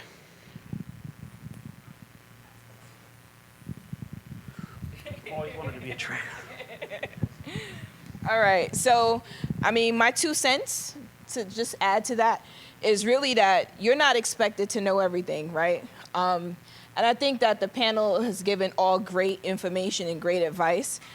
The one thing I would have to, I guess my devil's advocacy side is that this environment isn't very forgiving, right? And so you have to be able to protect yourself in that way as well, which is something we may not want to talk about, but you have to, right? And so in that protection, it is, if you've come across a situation you're not sure how to handle, you want to make sure that you take that back to your supervisor too, right? So that the accountability is not like you're holding the weight of that experience or the action. You're not holding it on your own. A lot of times we think we're empowered until the shit hits a fan. You made a decision, your supervisor is not supporting it. And then they could say, well, I didn't know that you were dealing with this. So what I would say is, yes, there's going to be situations that you're faced with that you might not be sure how to manage, maneuver. You don't know how to advise the next person. But it matters that you've said to your supervisor, hey, listen, I'm faced with this. I'm not really sure what I should do, right? Because it takes away the full responsibility from you of saying, I made this decision in a vacuum. Right, your supervisor may have other insights or may know globally what's going on in the system and might be able to add something. But when you don't give them the opportunity to add to that decision that you're making, right? But then the other side of me says, well, if I do that every time, how am I empowered, right? Am I undermining my own authority because every time I go make a decision, I got to go to my supervisor? In this space where you're feeling uncertain, it's not about undermining your authority. It's about how do I make the best decision? What resources do I have access to? And have I tapped into those resources? That way, when you step out, you know that, all right, I did my due diligence. This is the decision I made with all the information that I had. And in the meantime, I documented it because I needed support. And so, only thing I just want to make sure is that while, yes, having a mentor is great, being able to reach out to people is great, but as Will said, right here, right now, I have to make this decision. Who do I have access to? How am I going to get support? And if something goes wrong, is that decision still going to be supported or am I going to be thrown under the bus? So document, and always, if you have access to resources in the moment and you're uncertain, just tap those resources. Guys, also, in this just now, you had multiple perspectives, one more immediate, one long-term. So obviously, we had the immediate, what do I do in the moment? And then obviously, what can we do to make sure it doesn't happen again? One of the things I want to touch on, because we may have time for one more question before we close off, but I want to mention something too. When you have the 5 levels of leadership, the first thing is position, right? So you offer this position and that gives you the chance to be a leader, but you're not a leader yet. The next step is your relationship with the people. That's a big thing because your people, if they like you, they're going to help you get through what you need to get through. For me, what helped me out a lot, most of you guys won't have the same things that I've had, but I worked in a prison, so I was able to develop myself being a leader by going to another prison and having the people only see me as a leader. Because again, when I was in the other prison, it would have been tougher because we promoted in a facility that they saw me as an officer, and now it's harder for them to transition. You guys have a very tough transition because you're not given the opportunity like I had, where I'm able to travel out, develop who I need to be, and if someone else decides to transfer into my prison later on, they have to make the adjustment, not me, because I've already landed who I need to be. So it's very tough for someone. And so, by the way, again, we all said great question because it was a great question. But the key here is, you're not expected to be a leader. You're expected to become a leader. So give yourself the chance to be invested in that. And does it take time after work? It could. It could. We do it all the time on our own time. But I promise you it's worth it, because in the end, the value, just knowing your people, the value of knowing that I know you, you know me, and we're in this fucking thing together, that's all you need. That's what they want from a leader. I go to my front line all the time. I don't even know how a jail operates, to be honest with you, because I'm with people that trust me and I trust them, and we make magic work based on that trust. And I only have to play supervisor when I've exhausted every option. Because don't get me wrong, I'm not afraid to write somebody up.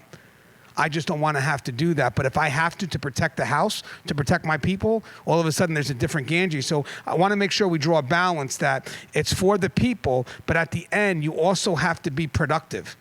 So that goes to the next step. You can't get stuck, I'm just going to be a manager and just be everything. No, you also have to be productive. And then how do you do that? You start getting your leadership qualities that you've learned and train those people to become leaders themselves. And then I'm telling you something, it sounds like stuff in generalities, but the biggest key you got out of that is the investment that you put in yourself to now take advantage of the opportunity you were given to be a leader. I think it's a great opportunity. So instead of looking at it as, man, I can't believe they pushed this on me, you should say, I understand why they did. And now let me push forward with that mentality and watch how the world shifts. It's how you filter the information, what we call confirmation bias. If you only look for the negative, you only find the negative. So switch your perspective, and then you'll come back and say, you know what, Gangi, I know why they gave me the position. You don't know why, but there's a reason why. We have time for one more question. If not, we could wrap up, but is there one more question anybody would like to ask? Oh, we do got one. Okay, so this will be the final question of the night. Thank you. That means that, people are enjoying it, I hope. I don't know. But, okay, so we got one more question, guys. Okay, Steve Freudenberg, Juvenile Services in Madison. Not a great question, but how many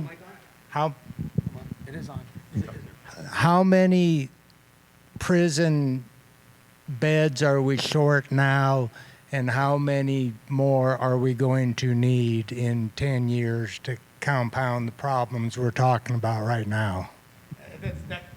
That's a great question. So again, we may not know specific numbers, but we can definitely talk about what needs to be done. So I'm going to go to Soto first, because Soto oversees now something that's very similar. He actually oversees a reentry spot where they're always running out of beds. I do know this. There is a shift in criminal justice reform that is opening those beds. I don't think it's the safest route you want to take, but having said that, they're opening beds. So now if we get the facilities that are overpopulated, but the only thing I get right now is I think everything's shifting to the fact that those problems probably I don't think it's the best, but they may be probably not as serious as we move down the line. Because as you said, the criminal justice reform, the COVID stuff, just letting people out of the system, I wish it wasn't, we had a little bit of a more secured method in that. But hey, Soto, so the question was basically right now, beds are hard to come by in certain facilities. So I know you work at a halfway house. I'm sure you go through it. So what do we do to make sure that we have enough beds? Because we have a lot of jails here. And I actually been to Clark County in Indiana, where you're walking over inmates. So what they try to do is they try to build contracts with other neighboring counties that have the bed space, but maybe don't have that amount of inmates to start working relationships with them until something could be built. But Soto, what's your thoughts on that? I just want to make sure that his question addresses, is he talking about bed space not being available, or bed space being abundant because we're getting less inmates? I apologize. You're talking about bed space not being available, right, for the inmates?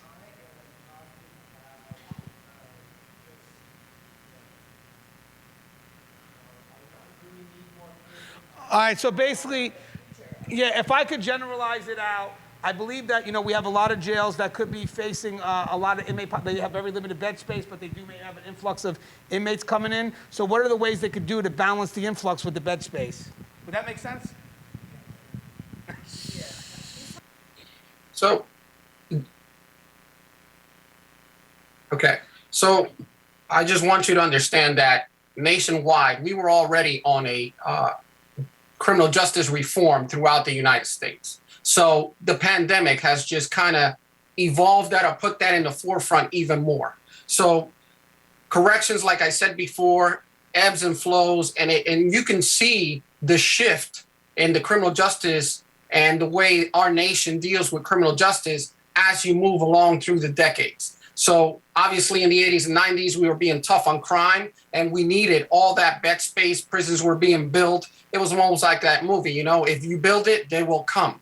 And judges were being very, very gracious, being tough on crime and sending people to prisons or jails. And now you see that the surge has been towards running more efficient facilities, getting more bang for your buck, per se, right? Because at the end of the day, everybody has to work on a budget. And you can see that now jails, county jails are being regionalized, things are being closed, bed space is being limited, because now we're trying to have more efficient government and not have to spend as much money in these institutions. So in the future, what we're looking at is that there's going to be an insurgence or resurgence of reentry programs throughout our facilities, and less of that, reliance on government or private entities in running prisons and jails. But what does that mean for us that are in the profession or in the careers? It doesn't mean that we're going to be obsolete, that we're going to be out of a job, or that there won't be a need for incarcerating individuals. It's just that there's going to be a different view as to who are we sending to our prisons, to our jails, as opposed to who we are letting out on basically probation, parole. There's going to be more of a community corrections aspect added to our facilities and to our careers than there is that let's lock them up and throw away the key. They're going to leave that for the more violent offenders, and that's where your bed space is going to get the most use.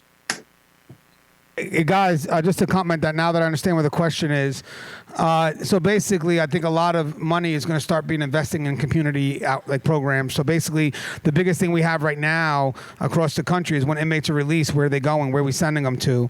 So I think that when you have criminal justice reform, a lot of the money now is going to go towards those entities that can help the inmate build a transition, including, county being the biggest part, because you guys have the biggest amount of recidivism. It could be the point where they pay for you guys to be like a hub to oversee the technical failures, because a lot of times people get sent back on technical failures. For example, reporting to two places at once: my job, my parole officer, school, and my job. And then person making a phone call saying the person wasn't there, and now you get a person that comes back to the system that really was making the effort, but they're coming back on a technicality. So I think what they're going to also start doing maybe is finding divisions within the jails and the prisons to have a hub that will monitor the inmate with at least within the first 1 to 3 years where they're most likely to recidivate. So if that makes any sense, I could definitely see that's where it's going. I don't know so much we're out of job. I actually see them making efforts now. Scary thing is to focus more on community programming and then start shutting down what they consider punitive. Because unfortunately, right now, guys, let me add one more thing real quick. So that's why we got to have programs like this, because a lot of people don't understand the work that we do behind the wall. They don't see the rehabilitative measures. All they see is the punitive side. So what happens here in their mind when they close down a jail? Well, now it's no longer punitive. Yeah, but you guys just realize, let me just tell you what you guys just closed off. You closed off every possible chance for that inmate to re-enter. Do you know that the jail helps these inmates get their license? Do you know they help them with programming? Do you know how they help them get their medication when they get released? So what we need to do is we need to start showing that we're involved in that by literally creating some type of transition. So we don't just hand over the inmate to the outside and say, do your best with them. No, it's like, hey guys, we're handing you this inmate over with the full plan that we're going to follow up on for the next year or two. And then we're going to make sure that that's being done, especially if you have the hardest inmate to release is an inmate with mental health concerns that's homeless. They're the hardest inmates to release, because the family, they don't want them. You know, so it's a real good partnership between mental health and social services to work on all these connections to make sure that when the inmate's released, they're released to some form of housing that addresses those concerns. So I can definitely see some more investment in that way, but I also could see us stepping up and creating that hub that oversees that. Because if we're putting all this hard work in the jails to help these inmates better themselves, the last thing you want to do is just throw that to someone who you don't know what they're going to do with. So I do believe that we have to start investing in some type of hub that oversees this. And also on the other concern, we're not getting inmates back on technicalities, you know, because the inmate is responsible for, you know, meeting up with multiple entities when you could have someone in the hub say, hey, you know what, I organized this, I made these priorities. So now the inmate, you know, doesn't have to be at multiple places at once, because I'll guarantee you all the areas that this inmate, it could be very overwhelming for an inmate, has to get to, and they're only caring about their appointments, each individual entity. No one's caring about the fact that, hey, this guy's got 2 places at once. It only takes one person to make that call, say, hey, they didn't show up, and next thing you know, another inmate's back in the system on a technicality when we could actually oversee and be involved in that priority. And that also helps us maintaining jobs. So, but we're going to close down jails, so we're going to get rid of these jobs. Well, I wouldn't do that just yet, because who's got to oversee that? And then maybe in those programs, we could have custody step up and be that role too, which means that they stand at the houses and make sure that what's happening is happening, because we have to be on these entities. So guys, we're going to close off. So I'm going to start first with Gary York. Gary York, do you want to close off and, sign off, and maybe that last piece of advice? And you are muted. I could have embarrassed you and let you talk, but. Thank you. Yes, I want to thank every one of you men and women sitting out there, and all of your colleagues that aren't there with you today, for protecting the citizens of your community. My wife and I both retired from corrections. We know how tough it is on everyone, mentally, physically, your family. This is a tough job, and people just don't realize it. And, you know, the outside world's never going to get it, but we're going to try to get them to understand what we do and the tough job we have. I want to thank you all. The panel here today all knows how tough it is. Everybody on the panel is either presently working or has done their career in corrections. It's not easy. Thank you all very much. We're going to pray every night that everybody comes home safe, and thanks for listening to us. And if you guys want to follow Gary York, he does have a YouTube channel. He's an influencer. It's called True Prison Stories, and he has multiple books on the market. Gary has investigated very high-level corruption. He's got books on the market called Inside the Inner Circle, Corruption Behind Bars, and the newest one is The Toughest Job, which is related to us telling our story. So, Gary, thank you for always being available for me, and I'm sure I'll have you on my channel once again. Soto, what do you got? Thank you for what you do. Thank you for what you do. And get Anthony's book, Inmate Manipulation Decoded. Let me tell you, I got Anthony to give me a chapter for my new book, The Toughest Job, because he's got some good info in there, folks. And by the way, guys, that was unscripted, but I'm going to take this out. Yeah, all right. Maybe it was a little scripted. Hey, Soto, what do you got? Once again, thank you so much for having us, and for us chewing your ear out for a little bit and giving you some advice.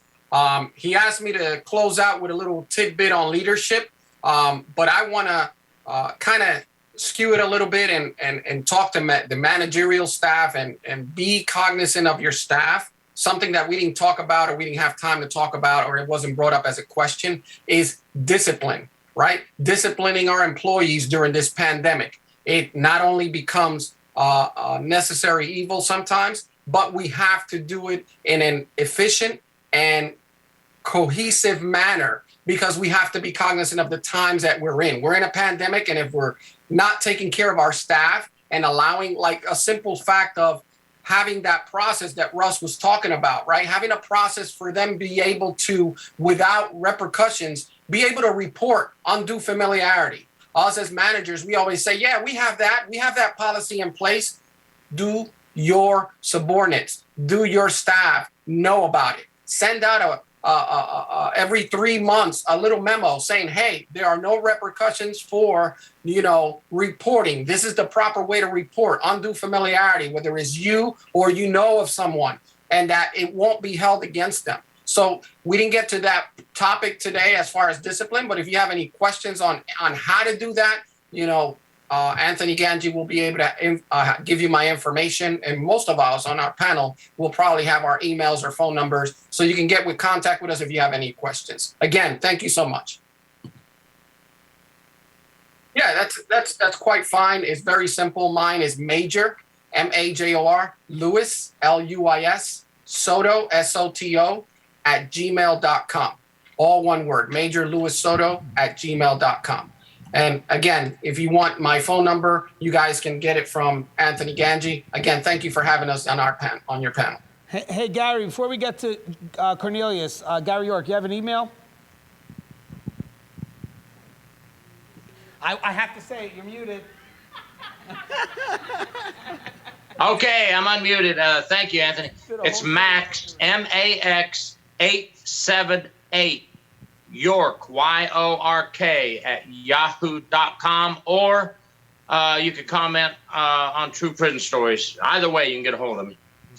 Hey guys, before we get to Cornelius, I want to mention something. So corrections, as much as corrections evolved, so basically, we're crossing into that rehabilitation balance with safety and security. So is education, because if we have people that are going for degrees right now, we should support them because they bring experience into the classroom and they have a chance to impact the students who maybe eventually will be the ones in positions to create positive changes for us. I spoke at Lewis's school multiple times, and when after we're done speaking, they leave with such a different perspective of the profession that they're not being taught from those that just read books. So thank you, Lewis, for going back to school, getting those degrees, and then bringing experience into the classroom because it's not being done. Hey, Cornelius, what do you got? There I am. Okay, I got it. Okay. Thank you, everyone. Maria Hatfield, Anthony, Connie, the panel, the association for allowing me to speak. I really appreciate it. If you want to check out my books, Art of the Con, 2nd edition, Correctional Officer Practical Guide, 3rd edition, they're on Amazon. You just go there and Google my name. They'll all come up. I have 2 in the works. One is the 20-Minute Trainer, 2nd edition. It's going to be out later this year from Civic Research Institute.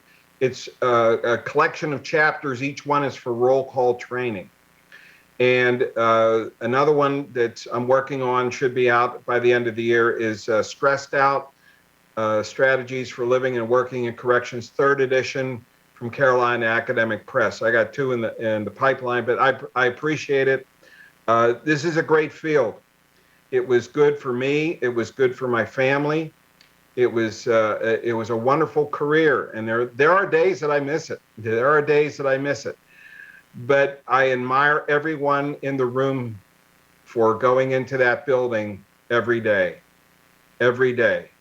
And also remember, we talked about supervision and managers, that when you're on the job and you're a manager, supervisor, whatever, no matter what rank, the most important person standing in that jail or prison is the correctional officer standing in front of you.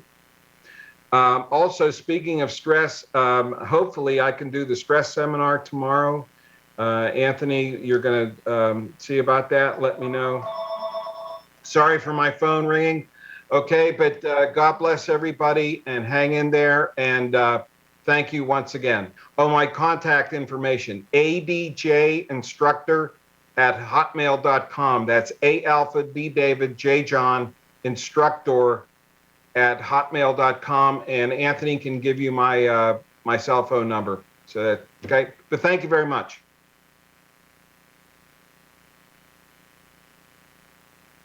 It's been magnificent, people, and I want to thank everyone for letting me appear here. It's always great to be with both of the Garys, and with Connie Alleyne and Major Soto and William Young and even Anthony Gangi. So I had to get that one in there.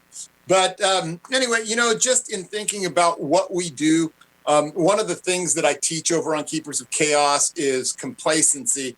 And, I have a little saying about, complacency is situational awareness perceived, but not achieved. And we almost always think about that tactically, but I just want people to go home to their facilities, to their institutions, and really think about what that means as far as, hey, when was the last time you reminded your staff out there just how great they are?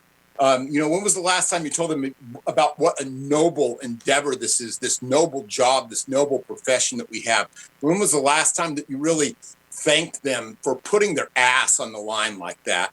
And so that's one of the things that, I just want to impress upon you. There are a lot of things that we can be complacent in, but don't be complacent in that. And I just hope everyone will, take this away and remember that, we used to be, really factionalized because we didn't have this great social media thing. Now we can be a much bigger team, a much more powerful team by just reaching out there. And, that just happens all the time now. I've known, everyone here on this panel and got to appear with them multiple times. And we're so much better together. And our strengths, just really, have been able to, get out there and motivate people and really bring it to corrections. And so that's why I stay enthused about this. That's why after more than 30 years now, I still am thankful for the profession that I chose and for the people I've been able to meet across the country. I just wanted to say thank you, maybe if you're all right with a round of applause to the panel. They gave us. Thank you guys. I'll give you applause too. How awesome is it to be around a bunch of people that actually love the profession? You know what I mean? Without the little pockets of negativity and stuff, people that really care about what we do. It's inspirational. Those guys are crazy, and it's so awesome that they let me hang out with them. So my focus over the last couple of years, kind of my little niche is officer mental health and wellness, and that's a big kind of a catchphrase right now coming up. The couple of books that I wrote, When Home Becomes a Housing Unit and The Nothing That Never Happened, is about how this job, this career that we pour so much of ourselves into affects us in our personal life, and it does. And if you don't think it does, you're full of shit, because it does. So I give you examples and kind of talk how we deal with that, how the skills that we teach people to be safe inside actually kind of hurt and hinder us outside. So that's where I'm coming from. My little YouTube channel is Just Corrections, because some crazy lady at Chipotle wouldn't give me a discount because I was Just Corrections. And she ran from the back. It was awesome. No. I love Chipotle. So I have my 2 books. They're both, I'm a fat kid, sorry. On Amazon and Just Corrections, and then I'm on Facebook as well. So if you have any questions or comments or whatever, the best, just reach out to anybody, and we'll find the answer if we don't know the answer. Or if you just want to tell a story, or if you just want to say, hey man, how do I do this, or I just saw this, any one of us would be happy to help. So I appreciate you listening to us. I appreciate you coming out here and spending your time. Huh? Oh, my email is Professor Luis Soto. No. Okay, remember the Chipotle, justcorrections@gmail.com. Okay? Because say it. There you go. All right. It was Just Corrections, 1,700,000, but really only Just Corrections. That's good. That's a good thing. All right, so I want to thank you guys. One of the things to me is, starting this journey, many other non-uniform people always said they're never going to embrace you because you're not one of them. And so what I've learned is that being one of them is a state of mind, right? I have to put myself in a position, because if we don't want the us them, we have to show them that there is no us them. And so I want to thank you guys just for the embracing me and the reception, because I've gotten some really warm reception just in general, of just being that non-uniformed employee who is welcome to stand in front of corrections, in front of custody, as we say, right, and have these wonderful conversations. The Civilian Corrections Academy is out there. It's available. It has been quite the journey. of training and understanding some of the intricacies of what's going on in different states. You know, sometimes we think we have it bad until we listen to what's going on in Ohio or what's going on in California, and it gives such great context as to how we can make it better. And sometimes just the communication, us being able to share what our best practices are from New York to Connecticut to New Jersey to Nebraska, like that helps everybody when we're able to do that. So I have information in the vendor's room about Civilian Corrections Academy. Anyone's interested, feel free to come by and get it. The cage was her cocoon, was really just me growing and learning in prison, right? Like I started my career on Rikers Island and I learned how to do everything there. I started in 2000. And I would hate to say how old I am, right? But I was fairly young when I started there. And I learned so much about dealing with people, about engaging with the population. I learned about law. I learned about inmates. Like everything you could think of, I learned there. And so the cage was her cocoon. We don't have to go to Amazon if you're interested. I've got some copies over there. Feel free to come by and get one. That's really where I was able to put, here's the journey. Here's the journey of learning, being able to receive information, being able to share information, and be comfortable in being that civilian who's in corrections, who actually loves it, who I don't have an adversarial relationship with custody, that because I know I can have a conversation and we're gonna understand each other. Even if we don't understand each other, I remember one day my warden closed the door and was like, Connie, what the fuck? I was like, what? Like, you know, you kind of, like at first I thought he was angry with me, right? And it wasn't that he was angry. It was just he couldn't imagine that he was faced with this situation and he couldn't say what the fuck to everybody else because everybody else would have been like, our warden is panicking, right? Leaders don't get a chance to panic in public. And so being able to share that vulnerable moment with him, to me, I felt like that's how you know that there is the respect for what you bring to the table, because he felt comfortable to share that level of vulnerability with me. So I thank you guys for just receiving me and supporting me, however, and Gangi, here you go. Wow. Thanks. So first of all, I want to thank you guys. I mean, thank you for the invite.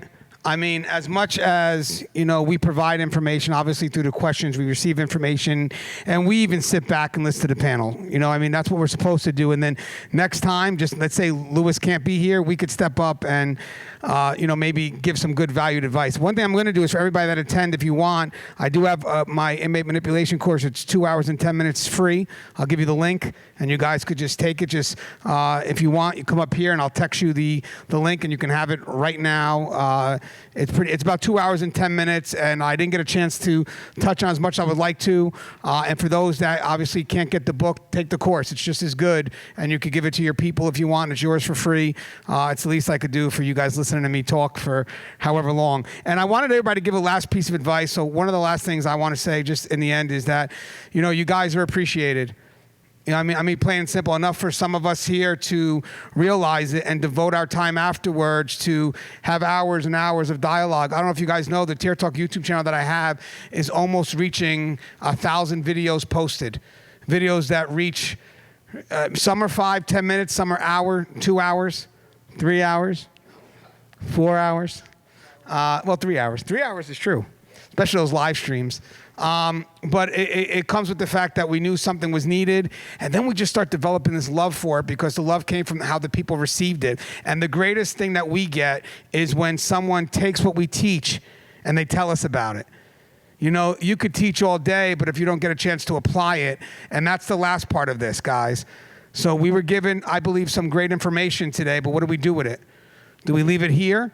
Or do we get a chance to find some way to apply it so we ourselves could be more effective and leave that legacy, even if we feel we're not ready, but we are. So guys, thank you. Come up to me if you want. I have the link ready if you guys want it. And as always, guys, love you guys. Like I'm signing off of Tier Talk. Stay safe.